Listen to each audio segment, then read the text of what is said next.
There was an excited silence in the magic forest. All the animals, trees and flowers seemed to hold their breath.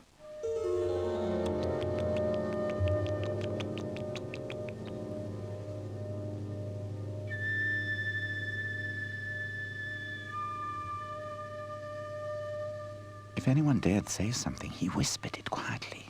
"When will it happen?" The mouse squeaked, shyer than before. "Shh," the old tree said in a domineering way. "Should I have a look?" asked the squirrel. "Don't do that, Wuschel," the tortoise remarked. "You will rustle the leaves too loud. We must be patient." But to remain patient was difficult for the animals. Restlessly, the squirrel hopped around. "If you believe I'm too loud, perhaps the bird may have a look. He's very quiet," he begged. Although the old tree would, of course, never have admitted how curious he was, he had had this idea before. "You young people are not able to wait," he mumbled. "Well, let the bird have a look." The bird was happy to be able to do something and flew away. The animals were left behind, became more and more nervous. The air was full of suspense.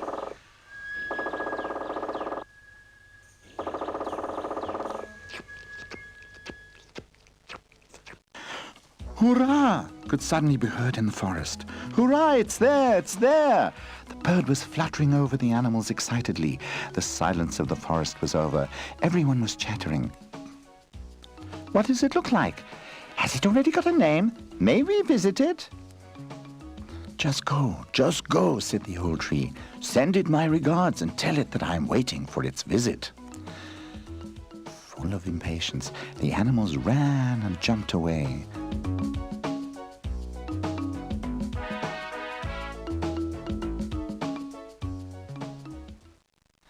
Full of pride, Mother was watching her baby. The father was looking at the kid with benevolence too. Suddenly his ears rose. "I think there are visitors," he said. "Oh, how pretty, how lovely," the animals were whispering to each other.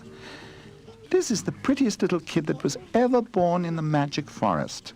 It's really golden," the squirrel said, full of enthusiasm. "What's its name?" said Mummel the hare. "We don't know yet," said the father. "We haven't had any time to think about its name. But Wuschel has found it just now," said Mother Dear. Wuschel was surprised. "I have given it a name?" he asked, full of amazement. "Yes," Mother Dear laughed. "Haven't you said that the kid is golden? Goldie is the right name for my little daughter. Goldie's a nice name." Wuschel was so happy. He had found a name for a dear kid. This is a commitment. Wuschel swore to take care of Goldie everywhere and never leave her alone.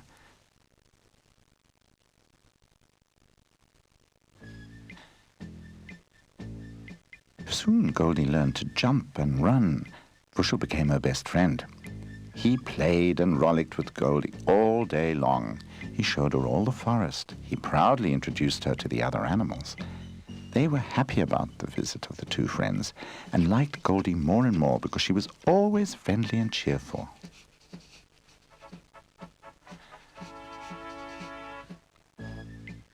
When the friends had rollicked about enough, they went to the old trees. They lay down under the branches and listened to the old stories. The trees had been living in the forest for a long time, even longer than the old tortoise. Therefore, they could talk about times when the wild bears and buffaloes were still alive and when only a few people came into this part of the forest. Today, the trees told Goldie the human beings could be dangerous. On Sunday afternoons, they invaded the forest in big groups and could disturb the silence of the animals. And sometimes, the tree said, hunters came into the forest and would kill the animals with their guns, yes. As Goldie had never seen a man before, she could not quite believe the stories told by the trees. But even without men, the forest could become dangerous. Goldie had to learn this quickly.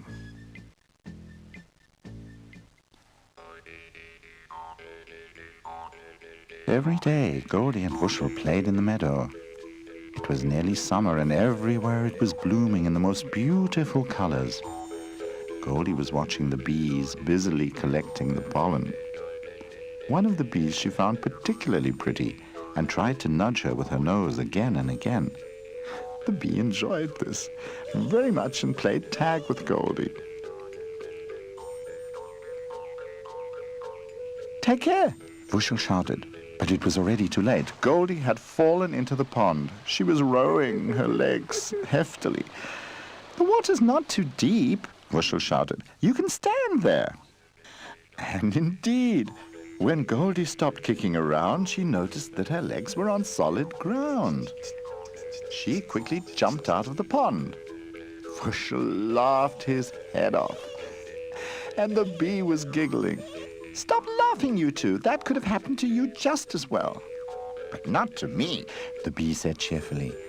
"And I always take care where I run along," Vushel said, full of self-confidence. Goldie was sulking, but not for long. The day was much too pretty to feel offended.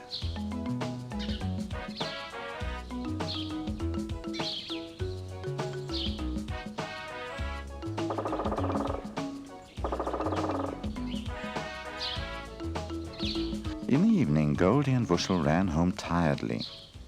Goldie's mother usually waited at the edge of the protected plantation area for the two friends. But today nobody was to be seen. Full of unrest, both of them were looking around. "Very strange," Goldie said.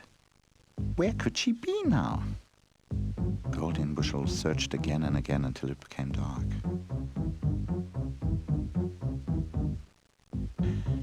They asked all the animals whether they had seen Goldie's mother, but nobody knew anything.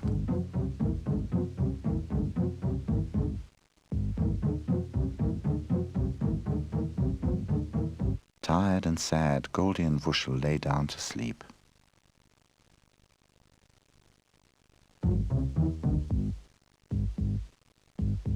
The next morning they started the search again.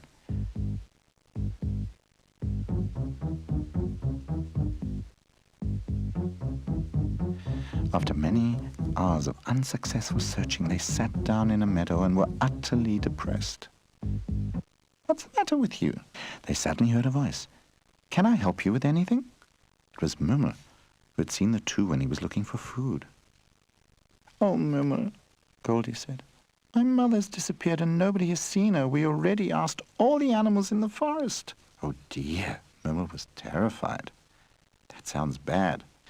I've thought something like that before. Do you know anything? Have you seen anything?" "Well, I hope I'm wrong, but I'm afraid I'm right," Mummel said. "Yesterday about lunchtime I was lolloping along with my children in the meadow over there. Then I came quite near to your protected forest area. Suddenly it became dark, but it was not the sun that went down, but big shadows were falling on the grass." Mummel became very quiet. "They were men." "Men?" Goldie shouted, horrified. "Did they have guns? Did they kill my mother?" "I don't know. As soon as we noticed the men, we ran off quickly. But I haven't heard any shots." "Carry on. What happened then?" "I don't know," Mummel said sadly.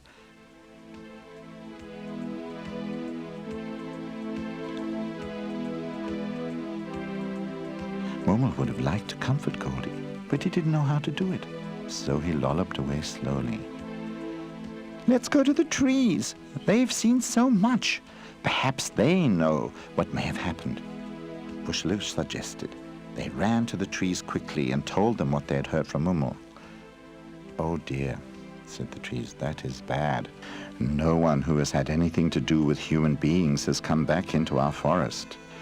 From now on, nobody could hear Goldie laughing in the magic forest anymore."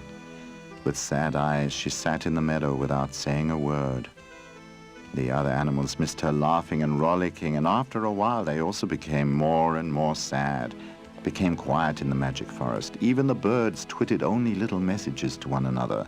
It was almost to believe that even the sun did not shine so brightly anymore, for it had become darker and darker in the forest.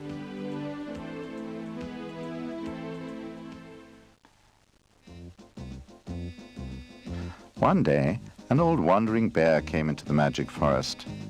He looked around in amazement. Was this really the forest that he had known as a young bear?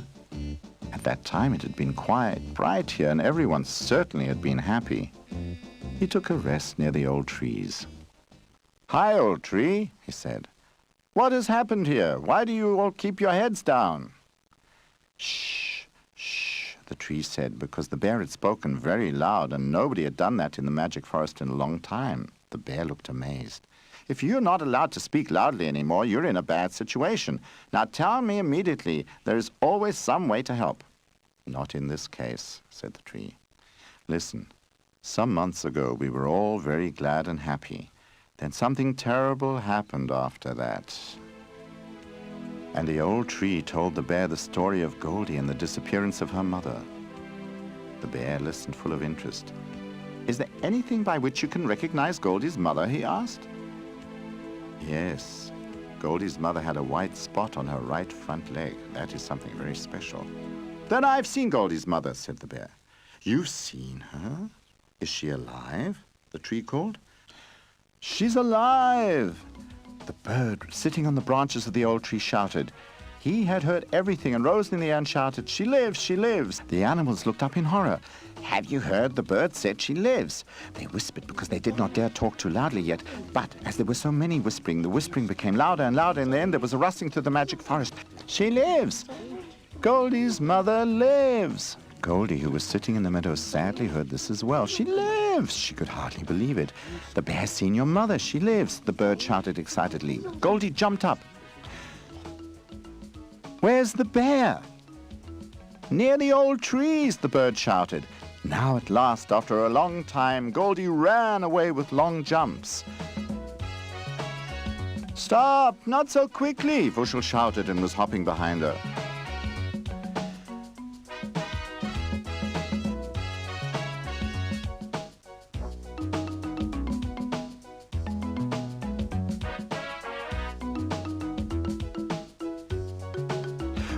Where have you seen my mother?" she called as she arrived by the old trees. "That is a sad and long story," the bear said. Meanwhile, all the other animals had come together around the trees. "Listen," said the bear, "you will know that many thousands of animals are killed by the people." They all shouted in horror, "But not always. Sometimes we're just caught and locked up by the human beings." "Why does that happen?" Mumble asked. "I don't know exactly," the bear said. "Whatever the reason may be, they give us just a little piece of earth. They make a high fence with points around us so that it becomes impossible to jump across it. That is called an enclosure by the human beings. And then what will happen to the animals that are locked up?" the mouse squeaked. "Something strange will happen. Every day many people turn up and look through the fence.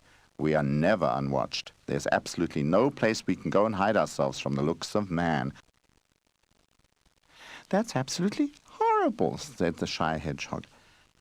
"But that's not everything," the bear said. "Often the people bring along drinks and food, and then they throw the empty tins and bottles behind the fence." "Where the animals are?" Vushel asked. "Exactly there," the bear said. "And often the animals injure themselves on pieces of glass or tins." "And Goldie's mother?" "I've seen Goldie's mother in exactly such an enclosure." "Is she injured?" Goldie asked in horror. "I don't think so, but she's ill." "Ill?" the old tree moaned. "Is it bad?" "Yes. Unfortunately, the men do not come to the fence on foot, but they come in big cars. And these cars make a horrible noise and pollute the air. And the animals must breathe this polluted air all day long. And that's why Goldie's mother coughs all the time and has become ill." "She can't get away from that?" Vushel asked. The bear shook his head. Goldie's tears were running over her cheeks, and even the trees started crying.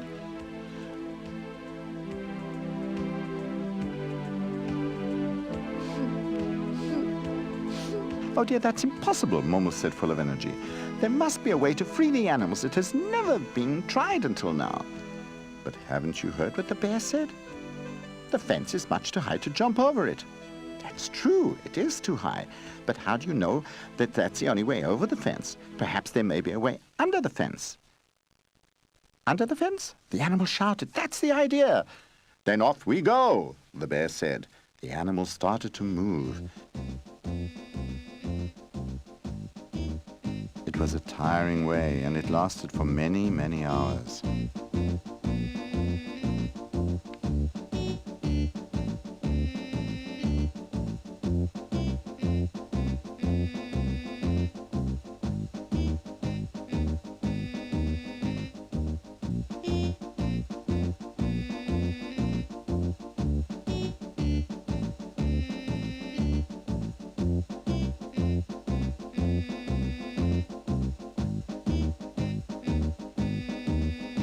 At last they saw the fence.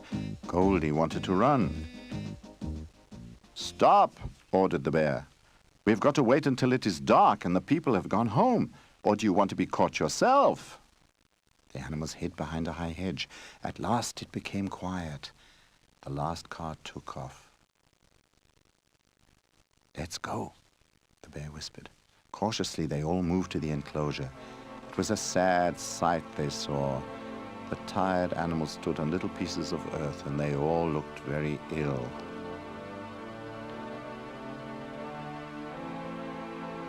"Mom," Goldie shouted quietly, but when Mom did not react, she shouted a bit louder, "Mom!" Very slowly, Mother Deer turned around her head. "Goldie?" she whispered very weakly.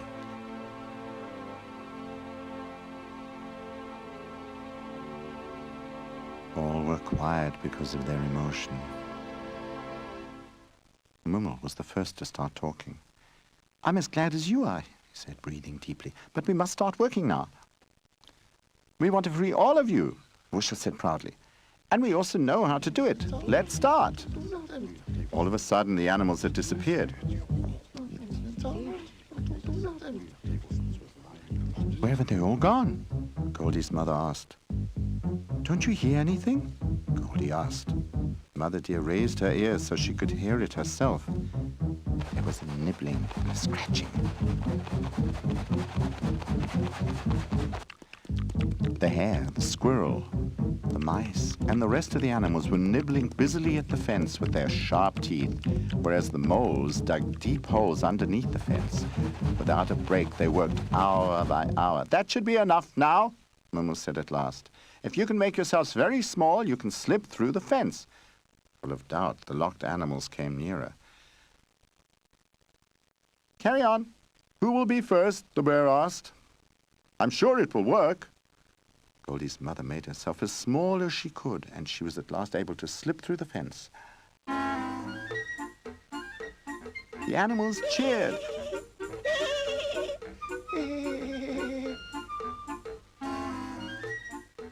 "Shh," Mummel said.